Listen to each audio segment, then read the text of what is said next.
Hi, my name is Martin. I'm 34 years old. And two sentences from my wife blew up the life I thought we were building together.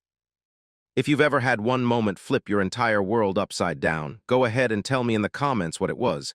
Just type the words, that day, and the year. I'm genuinely curious how many of us can point to a single conversation and say, yep, that's when everything changed. I'll start a little further back so you understand why those two sentences felt like an earthquake. Julia and I met during orientation week at Lakeview University. She was the loud one in every debate club meeting. I was the guy who designed the posters and quietly aced the marketing exams. Opposites, sure, but completely magnetic. After graduation, we moved to Windmont, a mid-sized city best known for craft beer and lake effect snow, because it offered two things we needed: career ladders and low rent. 6 years of marriage later, we had a sun-splashed starter home, separate but equal salaries, and a Saturday routine so predictable our neighbors could set their watches by the smell of Julia's cinnamon coffee. I worked as a brand strategist for a regional outdoor gear company. The job came with just enough creative freedom to keep me entertained and enough pressure to keep me evolving. Julia was an HR partner for a healthcare network. Good benefits, remote Fridays, and endless stories about coworkers who forgot their mute buttons during Zoom calls. We never missed an anniversary, never argued about laundry, and never went to bed without whispering, "I love you," even if one of us was half asleep. Our friends said we were the couple who made marriage look easy. That's the setup, here's the scene. Late November Wednesday night, first real snow of the season. I'd worked 10 hours polishing a deck for a camping equipment pitch that was already 2 revisions too many. On the drive home, I planned comfort. Take out pad thai, a shared blanket, and maybe an episode of that baking show where everything collapses in slow motion. When I walked into the kitchen, Julia was perched on a bar stool, phone lit up in her palm like a tiny stage light. She didn't glance up, just mumbled hey and scrolled. No big deal. She sometimes decompressed by doom scrolling before dinner. I reheated leftover chili because pad thai felt like too much effort. We sat at the island, going through the usual bullet points of the day. My client's endless edits, her coworker who used the phrase synergize empathy without irony. All perfectly normal until we drifted into the living room. I sank into the sofa, Julia settled in next to me, still glued to her phone. The glow from her screen kept flickering across her glasses, painting tiny staccato reflections on the ceiling. Halfway through the first act of an old Hitchcock movie, I leaned over and kissed the curve of her neck. It was a little tradition of ours, an unspoken "I'm glad you're here" after a long day. Instead of her usual contented sigh, she stiffened as if I'd pressed a bruise. She slid 6 inches away and clutched her phone like a passport. "Don't," she said. She didn't raise her voice. She didn't need to. 1 syllable, 0 warmth. I blinked, unsure whether I'd misread something. "Everything okay?" She put the phone face down, crossed her legs, and finally looked at me. Her brown eyes were flat, clinical, like she'd already rehearsed this speech in her head 1,000 times. "Martin, not tonight or any night. I'm done being physically intimate, completely." Time stopped, but not in the rom-com way where music swells and fireworks go off. No, this was the kind of freeze where your brain refuses to buffer what's happening. The second she finished the sentence, I swear the refrigerator motor in the next room sounded like a jet engine. Somewhere outside, a car door slammed. My entire nervous system recorded every detail because trauma loves clarity. I managed to ask, "What exactly do you mean by done?" "Exactly what I said," she answered, voice as calm as a customer service recording. "I'm comfortable co-managing this household, sharing expenses, even hanging with friends, but I'm no longer providing physical access to my body. That expectation is rooted in patriarchy, and I'm out." You know when you misplace your phone and every pocket check feels weirder than the last? That lurching panic. Multiply it by 1,000, and you get close to how I felt sitting on that couch. 6 years of memories, honeymoon hikes in Banff, lazy Sundays playing Scrabble, clumsy attempts at salsa dancing, started ricocheting around my skull like stray ping-pong balls. They didn't add up to this conclusion. I said the only logical word my tongue could find. "Why?" Julia exhaled through her nose, a tiny puff of condensation in the chilly room. "I've been reading essays, listening to podcasts, talking to women who realized intimacy is often unpaid labor. I don't owe anyone that labor, not even my husband. Consent includes the right to withdraw at any time, permanently." I want to make something clear here because context matters. Consent absolutely includes the right to withdraw. No argument. What shattered me wasn't her right to say no. It was the way she turned our marriage into a take-it-or-leave-it clause without warning, discussion, or collaboration. Partnership had vanished, replaced by decree. I tried a softer tack. Look, if something I did hurt you, or if you're going through anything, stress, medical, emotional, talk to me. We can figure it out. Her expression hardened. There's nothing to figure out. I'm not broken. I've evolved. That was the moment I realized the conversation wasn't a conversation. It was a press release. We sat in silence so thick I could hear a radiator ticking on the second floor. My hands were cold. I don't remember grabbing a blanket, but suddenly it was draped over my lap, an accidental security cloak. A lesson landed right there. When someone changes the rules without your input, their version of the relationship is the only game on the table. You can play by those rules or you can fold. What you can't do is pretend the old rules still exist. Julia turned her phone face up again, conversation apparently over, and began scrolling through an article titled Reclaiming Autonomy from Domestic Scripts. I stared at the TV, where Cary Grant was talking his way out of trouble, completely oblivious to my crisis. The chili I'd eaten half an hour earlier felt like wet concrete in my stomach. Eventually I stood, muttering something about getting fresh air. Julia didn't look up, just raised a hand in a mechanical wave. I slipped on my coat and walked into the snow-dusted night, down our street of identical porch lights, trying to find oxygen. Every step crunched louder than the last. That's when the numbness cracked and anger seeped in. Not rage, more like a slow-burn fury at how fragile good things can be when only one person is guarding them. I leaned against a maple tree near the corner and watched snow settle on the branches. 10 feet away, a neighbor's golden retriever barked at nothing, then wagged its tail at me as if to say, "Hey man, life's still okay." I almost laughed. Walking back, I replayed Julia's words until they lost shape. When I stepped inside, her voice floated from the kitchen. "I left dishes for you. I need to finish this article before bed." The domestic autopilot was still running, apparently. I washed plates in total silence, warm water disguising the fact my hands were shaking. As I dried the last mug, I caught my reflection in the microwave door. My eyes looked older than I remembered. Tired, yes, but mostly disoriented, as if someone had rearranged my internal furniture and turned off the lights. I slept on the couch that night, not because she asked, but because the idea of sharing a bed with a woman who had just severed the last string of intimacy felt like staging a crime scene. The leather cushions stuck to my cheek every time I shifted, which was roughly every 4 minutes. I kept staring at the ceiling fan, counting rotations. Around 3:17 a.m., I realized I had two options: grasp at the ghost of what we'd been, or start protecting the parts of myself that were still intact. Little takeaway here, and it's one I wish someone had drilled into me sooner. Boundaries are healthy, but they go both ways. The moment another person's boundary erases your agency, you're allowed to draw a line of your own. It doesn't make you selfish, it keeps you sane. I finally drifted off sometime before dawn. When Julia's alarm chirped at 6, I pretended to be asleep as she tiptoed through the living room. She paused by the couch, maybe to check if I was breathing, maybe to say something. The silence stretched. Eventually, the front door clicked shut and her car engine faded down the street. I sat up, blanket sliding to the floor, and felt a question lodge itself in my spine. What if this really is permanent? The word permanent echoed like the slow toll of a bell. I had no answer, but I knew the next part of my life hinged on how I responded. That was day one of the new reality. Husband and wife in name, roommates in practice, partners only on paper. And somewhere deep inside, a quiet voice began whispering, "We can't stay like this." So if you've ever faced a turning point that forced you to reevaluate everything, how did you handle the first 24 hours? Did you freeze, fight, flee? Drop your story below. Maybe someone scrolling through at 2 a.m. needs to see they're not alone. My own next steps, well, they surprised even me. But that's a story for another dawn. The day after Julia's declaration felt like trying to navigate a house whose walls had shifted overnight. I woke up on the couch with a stiff neck and the taste of old coffee lingering on my tongue, but mostly with that dull confusion you get when yesterday's catastrophe still hasn't finished loading in your brain.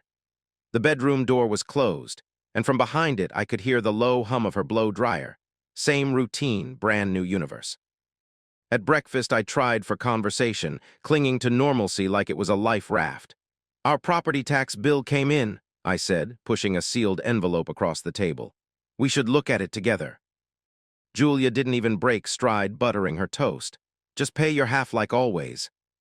No problem, but maybe we should revisit the budget if we're restructuring things. I closed my laptop so the clang carried the weight of a full stop. She dabbed the corner of her mouth with a napkin, tiny, precise, surgical. Martin, money isn't the issue. Expectations are. Translation, discussion denied. And because silence does a great impression of agreement, the moment I ran out of words, I also surrendered the floor. She grabbed her tote, called goodbye over her shoulder, and left me alone with the ticking wall clock. I'd been married long enough to recognize a stalemate. I just couldn't believe I was suddenly the opposing army. If you've ever watched someone you love turn into someone you can't reach, what was the first sign things were slipping? Tell me below. I'm collecting warning lights for future travelers. Most people, when their heart gets sideswiped, do one of two things: lean in harder or back off completely. I tried the first approach for 2 more excruciating weeks. Couples therapy suggestions? Shot down. Offers to cook together, go walking, reread the goofy vows we wrote on scrap paper, all ricocheted off the titanium shell Julia had welded around herself. She didn't scream or slam doors. She weaponized indifference.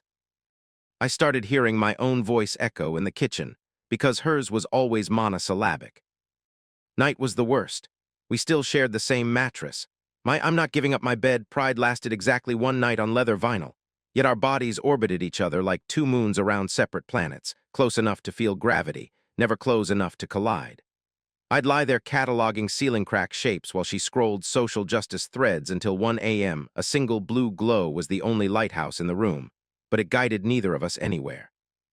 On the 15th day of purgatory, I walked past our hallway mirror and barely recognized the hunched guy reflected back. Shadowed eyes, slack shoulders, a polo shirt that looked like it was surrendering to gravity. That's when something inside me hissed enough.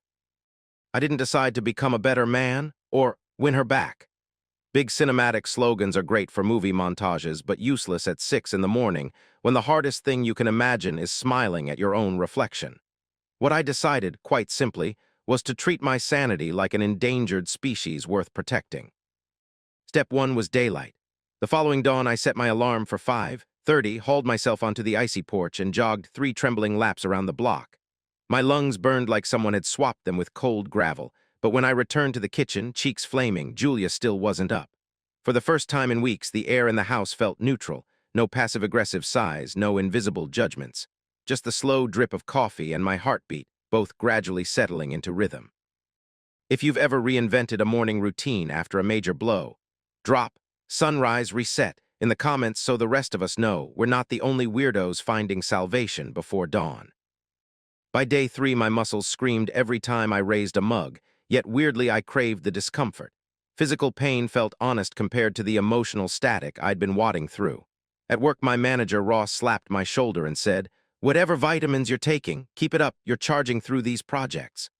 Ross had the motivational style of a middle school soccer coach, but in that moment praise was oxygen. Evenings, however, still stretched out like desert miles, so I filled them. I dug my old paint tubes from a closet bin labeled "1 day" and laid them across the kitchen table like surgical instruments. Brush in hand, I tried capturing the copper light that bounces off Windmonts Lake just before dusk. The first canvas looked like a toddler's finger painting, but it felt like a heartbeat. Julia breezed past, glanced at the mess, and muttered something about midlife crisis hobbies. I dabbed cerulean on the sky and kept humming. Here's a tiny lesson the universe likes to teach in whispers. Momentum doesn't have to roar, it just has to keep moving. Within a month, the routine solidified. Alarm, jog, push-ups and planks in the living room while a sunrise playlist crackled through my earbuds, protein shake, commute, crush deliverables, coffee with my graphic design buddy Colin, who, by the way, hadn't heard from me in almost a year because Julia thought Colin's jokes were bro culture. Evening, cook, paint, sleep hard. On paper, nothing spectacular had happened. Inside, tectonic plates were shifting, my spine straightened. My laugh came back, quiet at first, then louder. And that blank hallway mirror, its glass version of me, started to look like someone with plans again. Of course, Julia noticed. Indifference works best on a stationary target. It malfunctions when the target starts sprinting. One Sunday, she found me sketching thumbnails at the dining table and asked, "Shouldn't you be mowing the lawn? The backyard looks wild." I kept shading the silhouette of a willow. Already hired a service. They do a better job than I ever managed. She crossed her arms. Since when do we spend money on things we can do ourselves? Since it frees up my weekend so I don't feel like a tenant in my own life. I said it calmly, no sting intended, yet the line landed like a slap. She stood there absorbing the new data point. Martin, formerly human Labrador, had developed a boundary. That afternoon, I opened a high-interest savings account at Riverstone Credit Union. Separate login, separate statements. I transferred a modest slice of every paycheck there, nothing that touched our joint obligations. Think of it as an insurance policy for my spirit. If you've ever built a secret reserve, money, energy, confidence, what pushed you to start? Share the catalyst. Somebody scrolling might need concrete ideas. As weeks slid into early spring, Windmont thawed and my life quietly expanded. Colin invited me to a weekend urban sketch crawl. I almost declined out of habit. Julia booked Saturdays for house resets. But then I pictured my new moss green sketchbook begging for scenery and said yes. We spent 6 hours hopping from cafe patios to riverfront benches, capturing the city's brick facades in rapid pen strokes. The resulting sketch looked like Windmont after a mild earthquake, but the freedom tasted like fresh air. Julia didn't ask where I'd been until Sunday night. She was microwaving leftovers, hers, not mine, and said, "You disappeared yesterday, something you want to share." I went sketching. I scrolled through snapshots on my phone, choosing one where sunlight bounced off downtown's clock tower. Pretty good light, huh? She stared at the screen, then at me. Since when do you care about clock towers? Since I started caring about anything that isn't conflict. She opened her mouth, closed it, and walked away. I realized then that for a woman championing autonomy, she had banked heavily on me staying exactly the same. And here's another small takeaway. Sometimes your growth threatens people not because you're doing anything to them, but because you're proving they could have chosen growth too. Around this time, I got an email from Lakeview University's alumni office about a Saturday workshop. Plein air painting for busy professionals. $99, supplies included, sunrise session by the lakeshore. I registered before my lunch break ended. Julia caught me packing brushes that Friday night and quirked an eyebrow. "You're paying to finger paint outside." I zipped my kit gently like it contained eggs. "I'm investing in creative health," smiled, went back to humming, let her decide what to do with that information. The workshop was cold, windy, perfect. 12 adults spread across picnic tables, clutching travel mugs and trying to keep canvases from flipping. The instructor, Melanie, mid-40s, wore 4 scarves, had us paint the same birch grove 3 times, focusing on shadow temperatures. My fingers cramped, but each pass looked less like tree-shaped blobs and more like trunks lit from within. When sunrise cracked purple across the lake, the entire group went quiet. Someone's phone chimed, nobody answered. Time felt obedient for once. After cleanup, Melanie glanced at my trio of panels and said, "You've got a good eye for negative space. Keep watering that." Compliments from strangers hit different. They don't owe you nostalgia or pity. I drove home with the windows cracked, lungs full of damp cedar air, heart ticking like a metronome set to calm.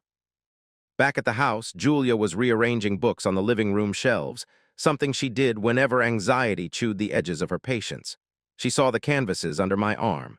"How much did that cost?" $99. She tilted her head, assessing. "You could buy groceries for a week with that money." I leaned the paintings against the wall, birches glowing in afternoon light.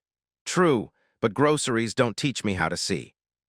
For a split second, I thought she might respond with curiosity. Maybe ask what negative space meant. Instead, she exhaled a soft laugh, the kind people use when they think you're adorable but misguided, and went back to color-coding memoirs. That evening I lay in bed, exhausted in the good way, and realized I hadn't once checked whether Julia was scrolling next to me.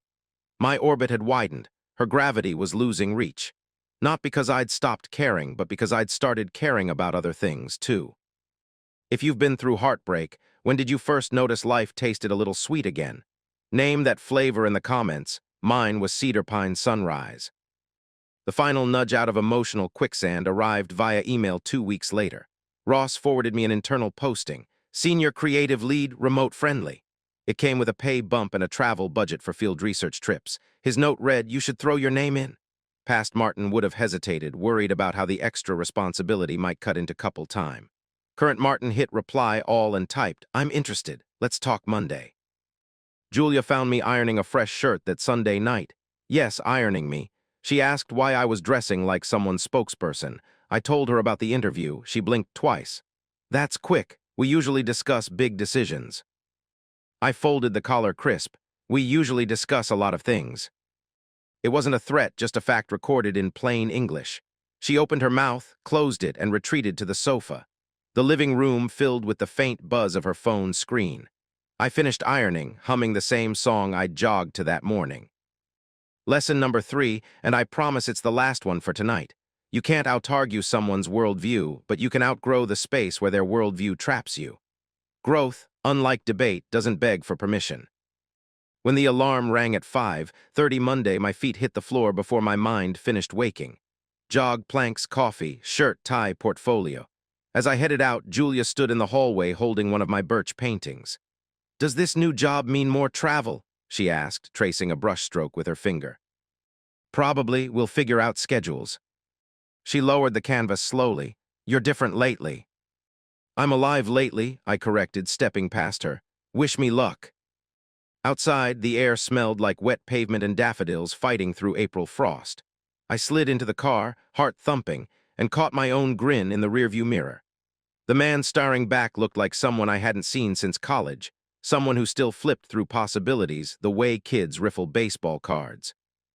Interview day rolled forward, coffee, handshake, conference room chat, a scribbled offer to be finalized by week's end. I drove home buzzing, sunlight flashing through budding maple branches. Julia's car was in the driveway, but I took an extra lap around the neighborhood just to let the feeling sink in. Walls could move, and I could move faster. How do you celebrate a private victory no one else understands? Tell me your secret rituals. I might borrow one. That night when Julia asked how the meeting went, I answered honestly, "Great, they see my value." The phrase felt pointed, but I left it hanging in midair like a mobile. She nodded slowly, processing. "Congrats," she said, the word trailing uncertainty, perhaps even fear. It was the first time since her decree that I saw her mask slip, revealing a flicker of what if he really doesn't need me. Spoiler, I did need something, but it wasn't permission. It was momentum, and by then I had plenty. I fell asleep fast, muscles pleasantly sore, mind quiet. Julia stayed awake longer. I sensed the glow of her phone, but didn't bother turning. Whatever paradigm she scrolled through that night, it was finally her turn to wonder where the ground might shift next. And that is how you survive the desert. One dawn, 1 mile, one brushstroke at a time, until suddenly you notice green shoots underfoot and realize, oh, life didn't end, it just changed its address. Momentum is funny. You hardly notice it gathering until the day the wind whips hard enough to shake doors off their hinges. By late May, I wasn't just jogging at dawn. I was running 6-mile loops around Riverbend Park, lungs steady, calves humming. My paint strokes tightened, my laugh lines deepened, and the new creative lead title looked good beside my nameplate. The house still echoed with 2 sets of keys and one brittle silence, but inside my skull a live wire hum insisted the future was wide open. Travel became the biggest change. The company sent me on a 3-day field study in Seattle to photograph hikers testing our gear. Flying west felt like slipping through a wardrobe into Narnia. Rain-washed air, cedar forests glowing electric green, strangers who smiled without asking who I was texting. On the second afternoon, I hiked a switchback with our product researcher, snapping wide-angle shots of mist curling off Douglas firs. Back at the lodge, I posted one frame to a photography forum. By breakfast, it had racked up more likes than all my previous uploads combined, plus an invitation to submit to an online nature journal. That tiny digital applause, butterfly wings on a screen, felt louder than anything I'd heard in months. When the return flight touched down in Windmont, I sat in the rental car lot for 10 minutes, letting the Pacific Northwest pine scent fade from my jacket and bracing for the familiar chill in the house. Julia's car was missing when I pulled onto our street, so I took advantage of the empty kitchen to review financial spreadsheets. The Riverstone savings account had grown to 11 grand. I stared at the figure until it stopped feeling imaginary, then clicked over to a local attorney's website I'd bookmarked weeks earlier. Nothing dramatic, just scanned testimonials, jotting a few notes. My pulse stayed steady. That surprised me. Julia came in an hour later, cheeks pink from the wind, grocery tote brimming with organic kale and oat milk. She dropped the bags, eyed my laptop, and asked how the trip went. I answered in short, polite sentences. We acted like neighbors sharing an elevator. As she unpacked, I heard her mention reorg rumors at work, teams merging, new VPs sharpening axes. Her voice held a tremor she tried to swallow with a sip of water. That night I caught her studying our joint bank statement, eyebrows knitting together. She didn't say anything, but I sensed the question hovering. Where's the extra money going? I'd balanced deposits carefully, but paranoia doesn't rely on math. She closed her laptop with a click as sharp as bitten enamel and slid into bed wordlessly. A week later, the company scheduled its annual retreat at Lake Crowhurst, 2 hours north. 40 employees, one rustic lodge, strategic planning by day and campfires by night. I volunteered to coordinate the off-site photo diary, perfect excuse to bring my camera and, yes, spend more hours away from home. Julia pretended indifference, but I heard her phone buzzing later with messages to friends. Martin basically lives out of a suitcase now. She didn't say it to my face, maybe because we'd stopped having arguments that started with questions and ended with empathy. There was nothing left to negotiate. Lake Crowhurst arrived under a dome of saturated blue sky. I roomed with our graphic designer Milo, who slept like a hibernating bear. On the second evening, our team gathered at a sandy peninsula, flames leaping from a stone-ringed fire pit.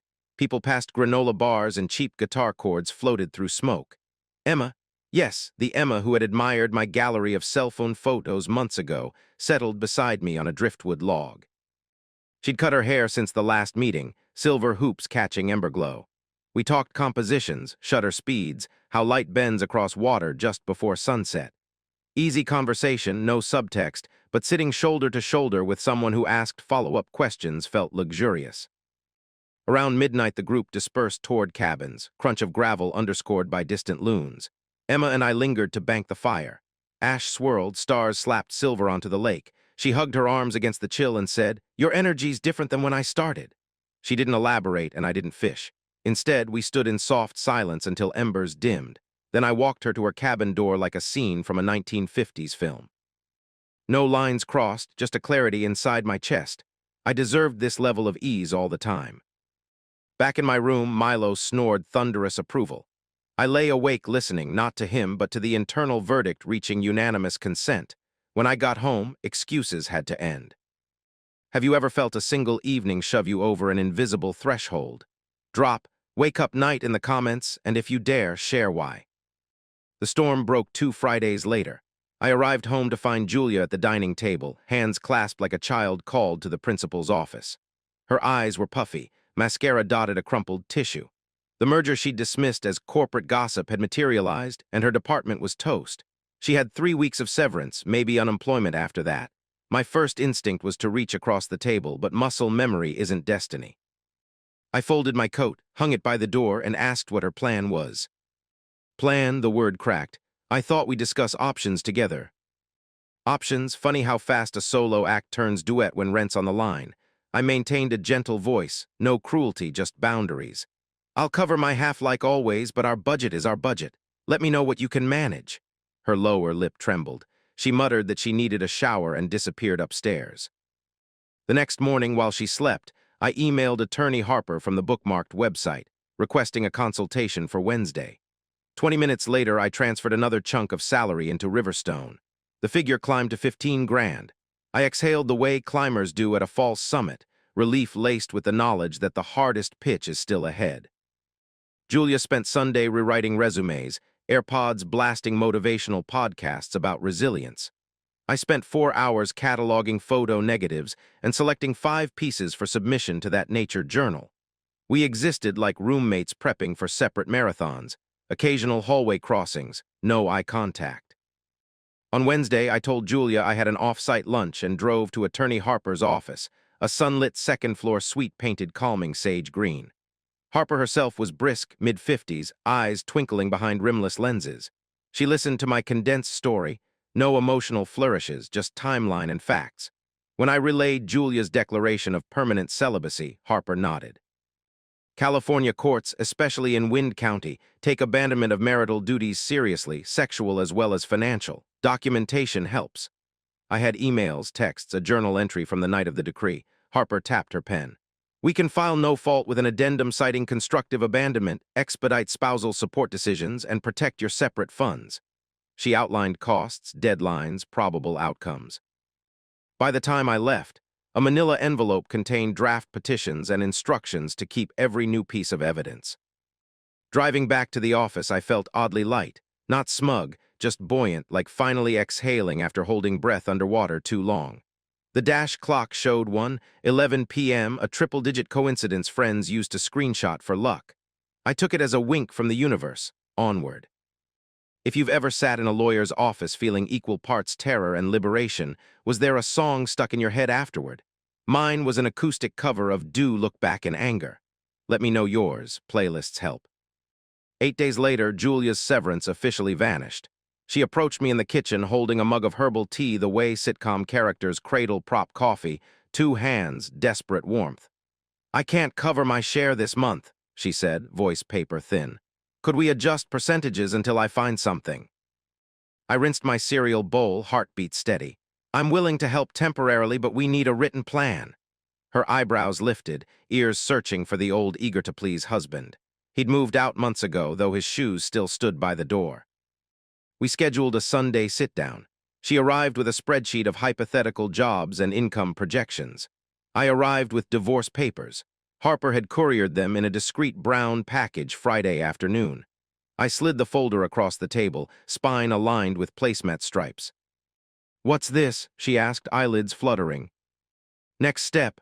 My voice stayed soft. Anything louder felt unnecessary. "We both deserve lives that match our boundaries." She opened the folder, skimmed, looked up. Her breathing quickened. "You're ending things because I said no to sex." "I'm ending things because you unilaterally rewrote our marriage, dismissed every request for dialogue, and kept treating me like a malfunctioning cash dispenser. My needs matter too, Julia." She pushed the papers away as if they carried static. "This is extreme. We can go to counseling." "You refused counseling for months. Now it feels transactional." Color drained from her cheeks. "I just lost my job. How am I supposed to hire a lawyer?" "The packet includes a settlement offer. I'm not leaving you destitute, but I won't bankroll limbo either. Take time to read it. We can discuss revisions through attorneys." Tears pooled in her eyes, but I didn't step toward her. Sometimes compassion is letting consequences teach what lectures can't. She whispered, "I never imagined you'd actually leave." That's the thing about imagination. It draws its limits from our beliefs. You believed I'd absorb unlimited shock. You miscalculated. Silence expanded. Outside, wind rattled the maple I'd leaned against months earlier. The same dog barked 2 yards over, echoing memory like a callback in a screenplay.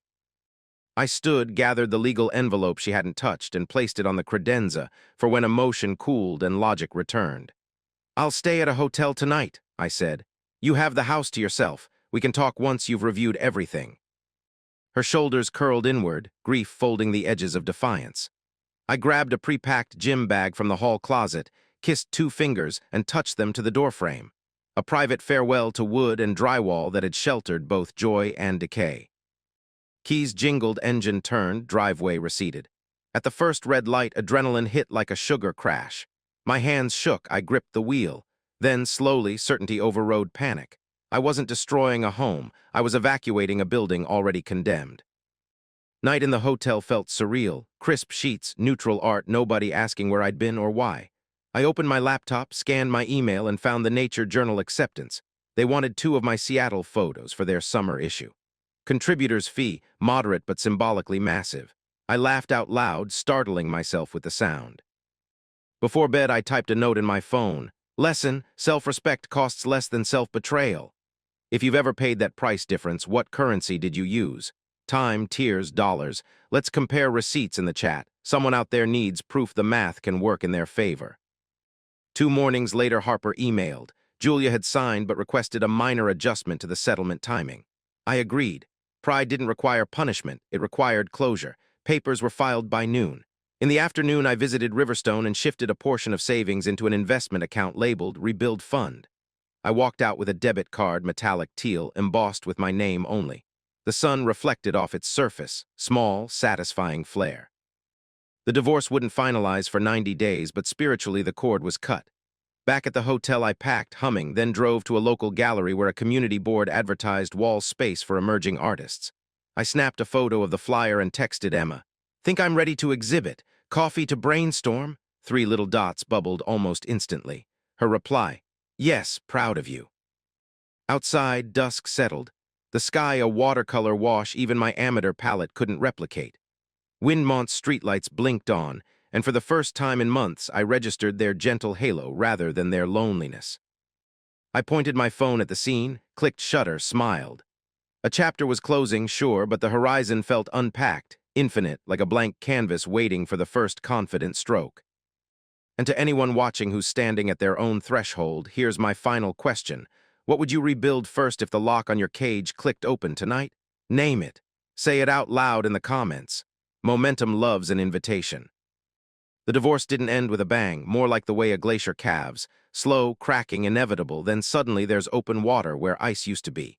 90 days after Julia and I signed our names in pen so blue it looked almost cheerful, a judge stamped the paperwork, and the clerk slid 2 certified copies across a counter. I tucked them in my messenger bag, stepped into the hallway, and waited for the grief I'd been warned about to detonate. It never did. What I felt, standing under fluorescent bulbs that smelled like floor polish, was an uncomplicated lightness. The way your shoulders relax once you realize the thunderstorm passed and didn't take the roof with it. Outside, downtown Windmont buzzed with late summer heat.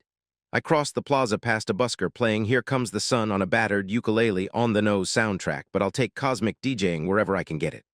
Halfway to the car, my phone vibrated. "Emma, how did it go?" I snapped a photo of blue skis framed by courthouse pillars and sent it back. She replied with a fireworks emoji, spelled out because we both hate cartoon pictures, laughed at that first coffee, and never stopped. Before I drove away, I asked myself what free men do at 11:30 on a Tuesday. My stomach answered, street taco truck, 2 blocks north, cilantro onion confetti. I ordered 3 al pastor, tipped an absurd amount, and ate under a sycamore, grease dripping onto the curb. Every bite tasted like reclaimed agency. If you've ever celebrated a milestone with food that would horrify your nutrition app, tell me in the comments what you devoured. Somebody watching this at midnight needs permission to choose joy over macros at least once.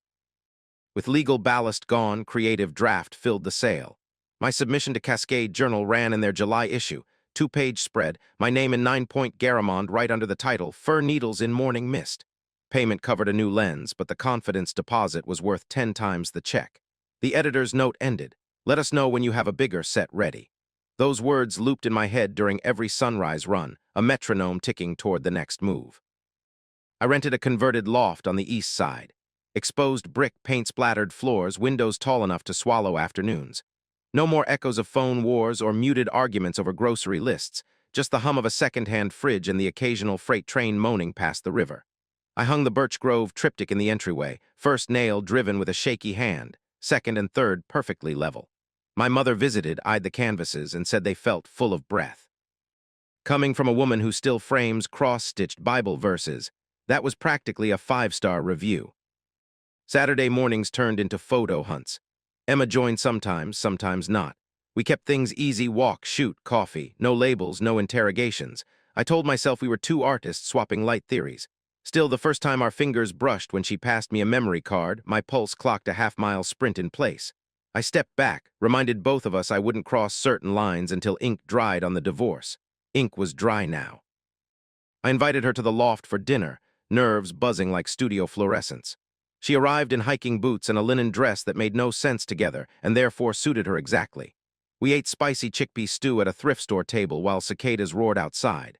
Conversation looped from travel gear to childhood nicknames to the ethics of editing wrinkles out of portrait shots. Around dessert, store-bought pies we pretended were homemade. She asked if painting felt different now that life had. Detonated. That's the thing, I said, swirling a spoon. It didn't detonate. It unfolded, like a map opening the long way until I could finally read what was always there. She watched me over the rim of her glass, eyes steady. And what was there? Space for this, for anything. We kissed in the doorway, citrus on tongues, the paint fumes of drying canvases hovering like a blessing. No guilt, no ghosts, just 2 people discovering how quietly fireworks can happen. Lesson time because I promised every chapter would offer one. Closure isn't a door slam, it's the silence that confirms nobody's knocking anymore. If you're waiting for a cinematic finale, you might miss the gentle hush that means you're free. When did you first notice the hush after your own upheaval? Share it below, collect the hushes, build a choir. Fall brought crisp mornings and a gallery date. The Riverside Collective, an airy storefront that usually displayed reclaimed metal sculptures, had October open and a curator who loved local landscapes.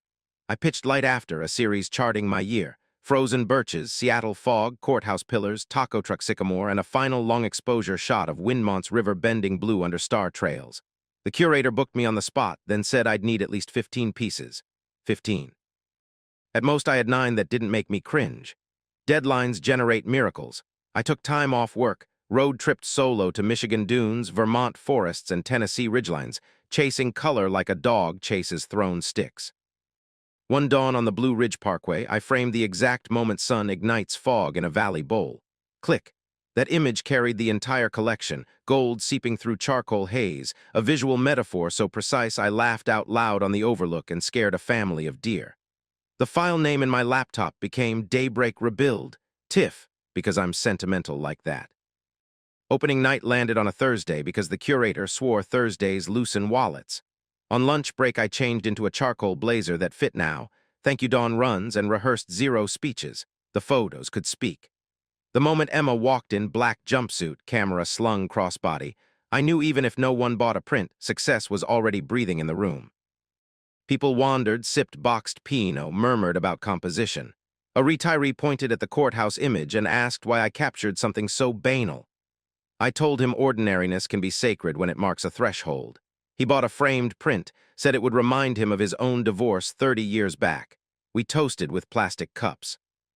At 9:30, the room thinned. The curator tallied 7 sold, 4 pending. I felt high on validation and cheap cheese bites. Emma joined me by the Riverbend Star Trail piece. Night pressed against the windows, mirroring the swirl of long-exposure sky behind glass. She traced the frame's edge. You know what I love about this series? It's basically your heartbeat translated to color, starts iced, ends blazing. The blazing part was inevitable, I said, a smile tugging, but the color, well, that's partly your fault. Her eyebrows arched, playful. Oh, which shade? Whatever this moment is. I gestured at the reflection of city lights sliding over the river. We fell into a hush, that choir of hushes swelled, and I kissed her again, lips soft, no urgency, just a seal on the new map. Was it love? Too soon to brand it. But it was honest, and honesty after scarcity feels like abundance. If you've ever stepped into a relationship that felt like windows flung open after a storm, tell the world what breeze you caught. Maybe you'll name what someone else can't yet articulate. Life didn't morph into a montage of gallery hops and sunrise hikes. It became ordinary in a way that finally felt sustainable. I still wrangled budgets at work, still forgot to buy detergent, still cursed at traffic lights that never synced. The difference was I no longer carried an undercurrent of depletion. One evening, folding laundry while Emma sketched thumbnail layouts for her own capsule show, it hit me. Reciprocity isn't fireworks, it's the mundane shared gladly. I got a text from Julia 3 months after the decree finalized. Can we talk? I waited 24 hours, considered emotional interest rates, then replied, legal matters only, hope you're well. She responded with a single okay, that was that. Rumor from friends placed her in Portland temping for a startup, renting a room from a cousin. I wished her genuine growth but kept my distance. Sometimes healing is letting chapters live in the past where they belong. A year to the day after the courtroom signature, Cascade Journal featured my Blue Ridge Dawn on its cover, titled simply Renewal. Subscribers tagged me on social media. A Chicago coffee chain licensed the image for travel mugs. None of it fixed every problem, rent still crept up, deadlines still chomped, but it reaffirmed the trajectory, forward, outward, alive. Here's the last lesson I promised. Self-respect will ask you for sacrifice. Comfort zones, old scripts, familiar company, pay up. The dividend isn't just dignity, it's discovery. You meet versions of yourself impossible to access while clinging to roles you've outgrown. So let's land this plane with one final reflection because you stuck around for the whole ride. Imagine tomorrow morning rings your doorbell holding a blank canvas and a set of keys. The canvas is your time, the keys unlock every door you thought was bolted. What scene do you paint first? Seriously, type it out. Force the vision from mist into ink. Momentum, like I said before, loves an invitation. As for me, I'm driving west next month, chasing Pacific sunsets I only tasted on that first business trip. Emma's flying out later to meet me on the coast. We'll camp by the ocean, trade camera bodies, maybe split tacos under a different sycamore. Somewhere between mile markers and shutter clicks, I'll snap the next frame in the story. And if life decides to rearrange the walls again, well, I've got sturdy sneakers, fresh brushes, and a map that keeps unfolding. Here's to your map, your sunrise, your hush. Keep moving, the light is always changing.